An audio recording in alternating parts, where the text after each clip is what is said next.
Who's the greatest pound-for-pound fighter in MMA? It's a question that's been asked for a long time in the sport, and it will continue to be asked as long as the sport is around. It seems like the two leading candidates right now are Jon Jones and Alexander Volkanovski, and it is a tight-knit race.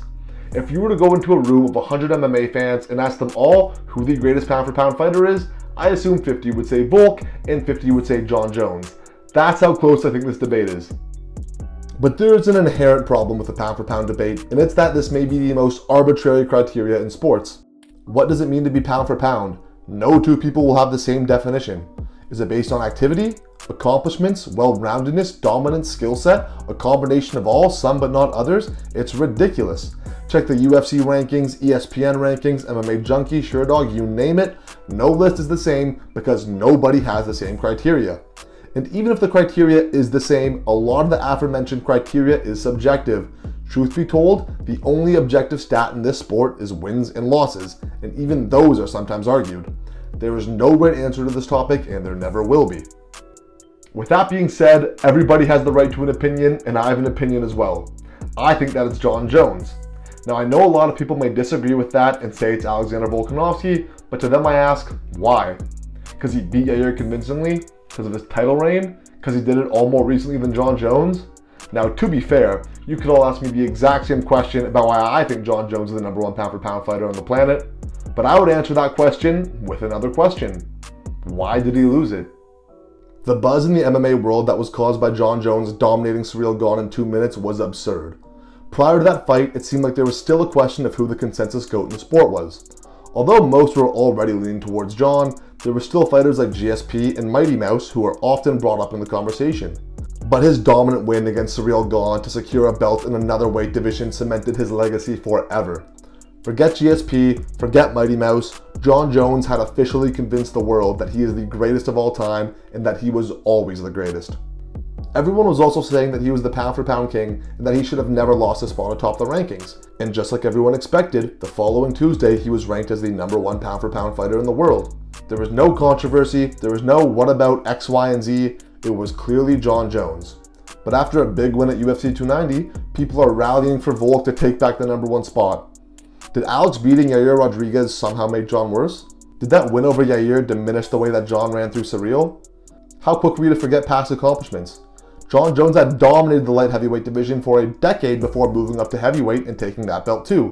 But are we going to forget his past accomplishments because of how long ago they were and exclude them from the pound-for-pound combo? If so, when is the cutoff? 2015? 2017?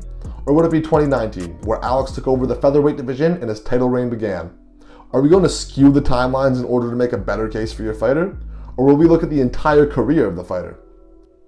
Now, I know I'm asking a bunch of questions, and truthfully I could ask 100 more, but the point that I'm trying to illustrate is that there is no consensus pound-for-pound best fighter, and there's no clear-cut criteria to determine when someone's been surpassed. Yes, you can have an opinion, but you can't rally for everyone else to share the same opinion as you.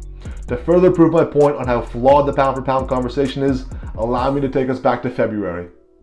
Back in February, we had a highly anticipated champ vs. champ fight at UFC 284 between Islam Makhachev and Alex Volkanovski. The whole basis of this fight was one thing and one thing only. I have what you want, and you have what I want. Let's both put it on the line, winner walks out with both. This, of course, being Islam's lightweight belt and Volk's number one pound-for-pound ranking. The entire marketing scheme behind this event was based on the pound-for-pound status and lightweight belt being on the line. There was a verbal agreement and a handshake that the winner would walk away with both. The UFC promoted it as if the winner would walk away with both, and the fans perpetuated the idea that the winner would walk away with both. But when the UFC 284 main event slot between Islam and Volk wrapped up, and Islam got his hand raised, come Tuesday, Volk still had the number one pound-for-pound ranking. And to add insult to injury, a month goes by and Islam gets bumped down to 3 on the rankings, and Jon becomes the pound-for-pound king. Islam went from winning the battle for the number one pound-for-pound spot on the roster, which was agreed to by the UFC and his opponent alike, yet a month later, after suffering no defeats, he's number 3 on the list. Now, I'm not saying that I disagree with this decision. I bring this up because it further solidifies my point that the pound-for-pound ranking is arbitrary and there is no right answer. Even when it's universally agreed upon, it still does not matter. Volk going out there and beating Yair in 3 rounds as a near 4-1 favorite doesn't change the fact that Jon Jones finished Ciryl Gane in 2 minutes in a near 50-50 fight according to oddsmakers. All this pound for pound talk just shows us that recency bias is a hell of a drug. And to advocates for Volk, if John goes out there in November and finishes Stipe inside 3 rounds in a dominant fashion, are you going to argue that he's a better pound for pound fighter than Volk? Are you going to be pushing to put him back atop the rankings? Does putting him up there make it as if Volk got any worse during that time?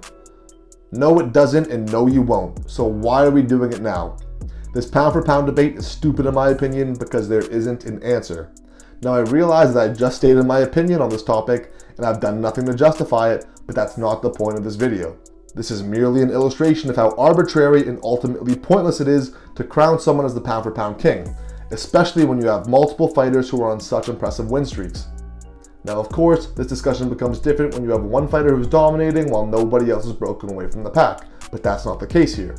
But to bring us back a year ago, there was no true way to determine who was the better pound for pound fighter between Volk, Adesanya, and Usman, but we decided to stick with Usman and we ran with it. But vision is 2020, and I bet none of us would agree with that now, do we?